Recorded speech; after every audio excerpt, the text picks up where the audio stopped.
You ever have one of those moments where you see a disaster coming from a mile away, and no one believes you? Yeah, that was me last October, right before Halloween. I'd lived by that lake for nearly 20 years, and I knew her moods better than anyone. I used to be a civil engineer, built half the drainage systems in this county before I retired. So when I say I knew the way the water moved through those hills, I really mean it. I'd studied every slope, every runoff line, every damn culvert under those streets. But then came the HOA. Now don't get me wrong, I'm not against community rules. But when they took over the development 2 years ago, things changed fast. They started acting like a private government with clipboards and fines and a whole lot of attitude. Their president, her name's Linda. Well, she was one of those people who looked at you like she was inspecting your worth per square foot. Perfect hair, spotless Range Rover, a smile sharp enough to slice bread. Anyway, that October we'd had more rain than usual. The lake was high, the ground was saturated, and the old outlet pipe near Maple Street was half blocked with debris. I checked it one morning, saw it with my own eyes. If we got one more heavy storm, the lake wouldn't hold. It'd spill right into the neighborhood. So I did what any reasonable person would do. I emailed the HOA board. I attached photos, diagrams, even offered to clear the debris myself if they'd just authorize it. I didn't even ask for payment. I just wanted to keep our street safe. They ignored me. A week later, I brought it up at the monthly HOA meeting. You should have seen the looks I got, like I'd just announced the apocalypse during a bake sale. Linda leaned forward, folded her hands, and said, "Tom, we appreciate your concern, but we've already contracted a landscaping company to handle storm maintenance. You don't need to get involved." I told her. That landscaping crew couldn't tell a drainage inlet from a flower bed. This isn't about looks. It's about function. She smiled, that fake politician smile, and said, "Well, functionally speaking, your pump setup by the dock violates community aesthetics. You'll need to remove it by next week." I laughed, thinking she was joking. She wasn't. The following morning, I found a notice of violation taped to my front door, bright orange like a Halloween decoration from hell. Now you have to understand. I wasn't trying to be difficult. I knew what was coming. I'd spent 30 years watching what happens when drainage systems fail. Water's patient. It doesn't care about politics or property lines. It finds a way, always, so I tried again. I went out there myself with a flashlight and a rake. It was late, maybe 10 p.m. Crickets buzzing, lake calm under the moonlight. The culvert was worse than before. Clogged with branches, plastic, even a couple of old pumpkins from last year's Halloween party that someone had dumped near the shore. I cleared what I could, but the main pipe was buried. Needed equipment. I took some more photos, sent them again. And you get this, the HOA fined me for unauthorized maintenance activity. That's when I stopped asking nicely. The week rolled on, and the air turned heavy, humid, thick. That kind of weather where you can feel rain before it falls. The local forecast said a storm front was moving in from the west. I watched the radar that night, saw a wall of red and orange clouds stretching across half the state. The next morning, Linda and her crew were out stringing up Halloween decorations, fake cobwebs, orange lights, big inflatable ghosts that flapped in the wind. They were hosting some spooktacular HOA parade for the kids. I stood at the end of my dock, looking across at the storm clouds building on the horizon, and called over to her. "Linda, that outflow's about to fail. You need to move those decorations off the street. If the rain hits tonight, Maple's gonna flood." She turned, one hand on her hip, and shouted back, "Tom, not everything's a disaster waiting to happen. Maybe relax and enjoy the holiday." Relax, right. I went home, made myself some coffee, and pulled out the old maps from my engineering days. I could see it all laid out, the entire lake basin like a bowl. One weak point at the north culvert. That's where it'd break first. I even sketched it out on paper, more for myself than anyone else. My wife, Susan, tried to calm me down. "You've done your part," she said. "If they won't listen, let them deal with it." But I couldn't shake the feeling, that quiet, crawling unease that comes when you know something bad's coming and you can't stop it. By Halloween morning, the first drops started to fall. Slow at first, then steady. The whole neighborhood smelled like wet leaves and pumpkin candles. Kids were already running around in costumes. little witches and pirates, laughing as if the gray sky was just another decoration. Linda strutted around with a clipboard, raincoat perfectly fitted, barking orders to volunteers. I walked over one last time. Linda, listen. The storm drain's at capacity. You need to shut down the parade. Send folks home. She didn't even look up. Tom, we've planned this for weeks. Don't ruin it with your negativity. We'll be fine. Fine, I said, pointing toward the lake. You can hear the water spilling already. She smiled that tight smile again. You worry too much. I swear, if arrogance could hold back water, that street would still be dry today. By late afternoon, thunder was rolling over the hills. The sky turned this eerie shade of green-gray, the kind that makes you feel like the world's holding its breath. The decorations started flapping harder, candy wrappers flying down the road. I checked my rain gauge, already 2 inches in an hour. I went to the basement, fired up my backup generator, and double-checked the pump system I'd installed, the one they told me to remove. Then, out my window, I saw them still out there, Linda and her team, standing under umbrellas, trying to salvage the parade. A few families were rushing their kids back home. Others just laughed it off, saying, "It's just rain." I watched the water lap against the dock, creeping higher by the minute. My dog barked. The sump pump kicked on twice in 5 minutes. That's when I knew it was starting. I grabbed my phone, snapped a few pictures, more out of habit than anything. Water had reached the edge of Maple Street. It was moving fast now, not pooling, flowing. That's the danger sign most people don't see. Still currents, meantime. Flowing water means momentum, and momentum's unstoppable. I called the county's emergency management line. Got an automated message saying they were experiencing high call volumes. Figures. I looked toward the HOA clubhouse. The lights were still on.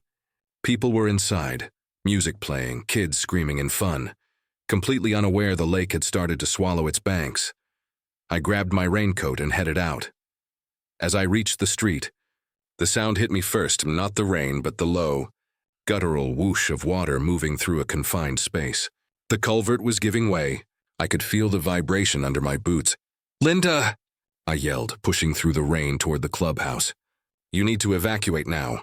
She appeared in the doorway, clutching her umbrella, face twisted in annoyance. "Tom, what are you doing?" "You're tracking mud everywhere." "Forget the mud," I shouted. The outlet pipes collapsed. The lake's overtopping the berm. For a second, I thought she might actually listen, but then she rolled her eyes. "We have drainage systems in place, Tom. You're just trying to scare everyone." Right then, a deep cracking sound split the air, like a tree snapping in half. Everyone froze. I turned toward the lake and saw it. A surge of brown water bursting through the reeds, rushing straight toward Maple Street. Kids screamed. Parents started yelling. Someone dropped their phone in the mud. And Linda. She just stood there, her umbrella twisting inside out as the first wave hit the pavement. I grabbed her arm and pulled her back toward the clubhouse steps as the water poured through the street like a river. The inflatable ghosts ripped loose and sailed into the current. She finally looked at me, soaked, terrified, and whispered, "What's happening?" I said, "Exactly what I told you would." Inside the clubhouse, people scrambled to higher ground, onto tables, chairs, anywhere above the floor. The water was ankle-deep, then knee-deep within minutes. Power flickered, then went out completely. Someone screamed as a pumpkin lantern floated past, its candle still burning like some cruel joke. I pushed open a back door and shouted, "Anyone who can move, head for the ridge path behind the tennis court. It's higher ground." Susan appeared out of nowhere, drenched but calm. She took charge, helping families out while I tried to shut the main breaker to avoid electrocution. That's when Linda grabbed my arm again, voice trembling. "You have to do something." I looked at her, really looked, and for the first time she didn't look like the queen of the HOA. She just looked human, scared, small. "I told you a week ago," I said quietly. "You stopped me from pumping the system. You wanted control. Now you have chaos." I didn't say it to be cruel. I said it because it was true.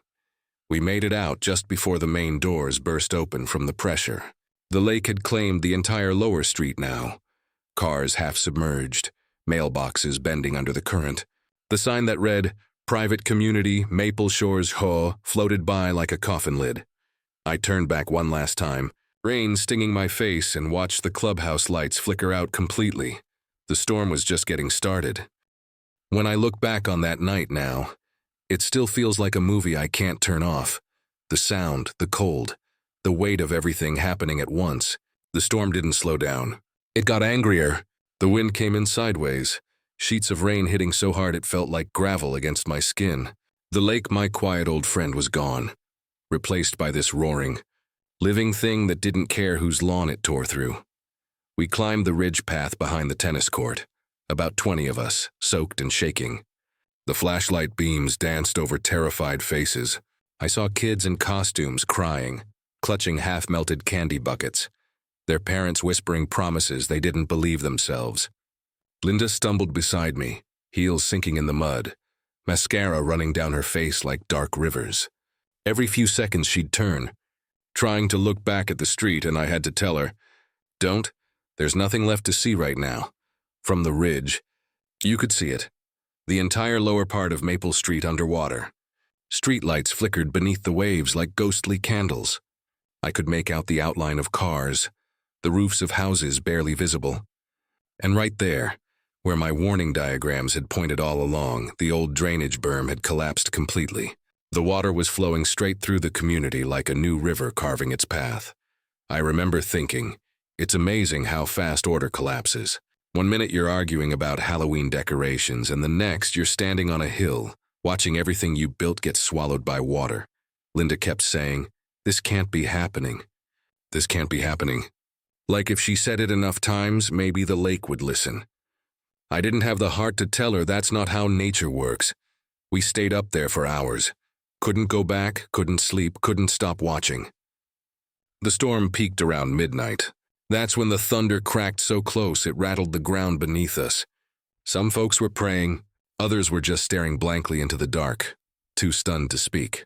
I pulled my jacket around Susan and kept my arm over her shoulder, trying to give her warmth I didn't have. She looked at me and said softly, "You did everything you could." I shook my head. "Doesn't feel like it." She squeezed my hand. "It's not your job to save people from their pride. But that's the thing. When you've spent your whole life solving problems, building things that are supposed to work, watching them break hurts in a way most folks can't understand." By morning, the rain had stopped. The sky was pale gray, the kind that makes everything look washed out. Quiet, empty, wrong. We made our way down carefully. The smell hit first. Mud, oil, and something sour. Like old lake water mixed with everything it had stolen overnight. Maple Street was gone. Just gone. It looked like a river delta now, full of debris. Fences twisted like paper clips, mailboxes bent sideways, furniture wedged against trees. The HOA clubhouse sat tilted at an angle, its glass doors shattered. The "Welcome to Maple Shores" community sign had washed halfway into the lake. Linda stood there, shoes sunk in the mud, staring at what used to be her perfect street. For once she didn't say a word. No orders, no fake smile, just silence. County emergency crews showed up mid-morning, wading through knee-deep water. One of them recognized me. "Tom," he said, "we got your messages last night. Sorry we couldn't get here sooner. Whole county's a mess." I just nodded. What could I say? A few neighbors came up to me, some to thank me for helping them get out, others too embarrassed to make eye contact. One older guy, Carl, patted my shoulder and said, "Guess you were right, huh?" I smiled, but not the kind of smile you enjoy. I wish I hadn't been. The following week was chaos: insurance agents, news vans, cleanup crews. Reporters kept calling it the Halloween flood. It sounded almost funny when they said it on TV, like some seasonal prank gone wrong. But for the people who lived here, it wasn't funny. It was home, ruined. The HOA board tried to spin it, of course. Claimed it was an unprecedented weather event. Claimed they'd done everything within their authority. I sat through one of their emergency meetings, mud still on my boots, and listened to Linda talk about community unity and rebuilding together. When it was my turn to speak, I stood up and said, "You didn't need a crystal ball. You just needed to listen. I gave you the report, the photos, the maintenance plan, all of it. You fined me for trying to protect this place. She started to say something about protocol, and I just shook my head. Protocol doesn't mean anything when the water's at your door. The room went quiet. You could hear the hum of the portable generator outside. For the first time, nobody clapped after her speech. A few days later, I walked down to the lakeshore. What was left of it? The water had receded, but it left behind this thick layer of silt. My dock was gone, just a few planks scattered in the reeds. I found the pump I'd built lying half-buried near the shore, the same one they made me disconnect. It was bent but still intact. I picked it up, cleaned off the mud, and just stood there staring at it for a while. It hit me then. This wasn't just about a storm. It was about control. About people who'd rather look powerful than be responsible. About what happens when appearances matter more than reality. Linda showed up a few minutes later. I didn't hear her at first, just the crunch of wet gravel behind me. She stood there in jeans and a sweatshirt, no makeup, hair tied back. She looked normal for once, tired. "I came to say thank you," she said quietly. "For helping everyone that night." I nodded. "Wasn't just me. We all helped each other." She looked out at the water. "The insurance won't cover most of it. They're calling it negligence." I raised an eyebrow. "Whose negligence?" She didn't answer, just sighed. I guess I learned my lesson. Part of me wanted to rub it in, to tell her she'd earned this disaster with every condescending word she'd thrown at me. But standing there, looking at the wreckage, I realized there was no satisfaction left. "Just exhaustion," I said. "Nature doesn't negotiate, Linda. It just reminds us who's really in charge." She gave a small, bitter laugh. "Guess I'll be remembering that every time it rains." Then she turned and walked away, her boots leaving small prints that filled with muddy water behind her. Weeks passed. The community eventually voted to dissolve the HOA. Too many lawsuits, too much bad blood. The county took over maintenance of the drainage system. They hired me back as a consultant for the repairs part-time. Funny how things come full circle. We rebuilt the berm, installed new outflows, real flood sensors this time. I even designed a manual override pump so it couldn't be shut off by aesthetic complaints. Every bolt, every pipe, I made sure it was done right. Sometimes, late in the evening, I walked down to the rebuilt dock and watched the lake settle under the sunset. You can still see some of the damage if you look close. A crooked mailbox, a driveway that ends abruptly at the waterline, ghosts of what used to be. And every Halloween since, I leave the lights off. Not because I hate the holiday, but because I can still hear that storm in the back of my mind. The sound of water hitting the door, the panic, the weight of knowing I was right when I wished I'd been wrong. You know, people think revenge or karma comes loud. Lawsuits, punishments, big endings. But sometimes it's quieter. It's a reflection in the water, showing you exactly what happens when arrogance meets gravity. That night changed me. I don't fight battles I can't win anymore, and I don't try to save people who don't want saving. But I'll tell you this, I still respect the lake. I always will. Because she never lies. She just waits. And when you ignore her long enough, she reminds you who really owns the shoreline. Funny thing is, a few months after the flood, they found my old violation notice washed up down by the dam, still legible, still taped to half a board. I framed it in my workshop, not as a trophy, but as a reminder. A reminder that sometimes being right costs more than being wrong, but it still matters to speak up. So yeah, that's my story. The Halloween, the lake rose and swallowed their street. And if you ever move into a community run by an HOA that thinks they know more than Mother Nature, maybe remember me, standing on that hill, watching the water take back what was hers. Because in the end, it's not about who warned who, it's about who listened. And now I'll ask you the same question I've been asking myself ever since. If you saw something like that coming, a disaster you could predict, but nobody wanted to hear it, would you still try to warn them? Or would you let them drown in their own confidence? Let me know in the comments. I've been wondering what the right answer is for a long, long time.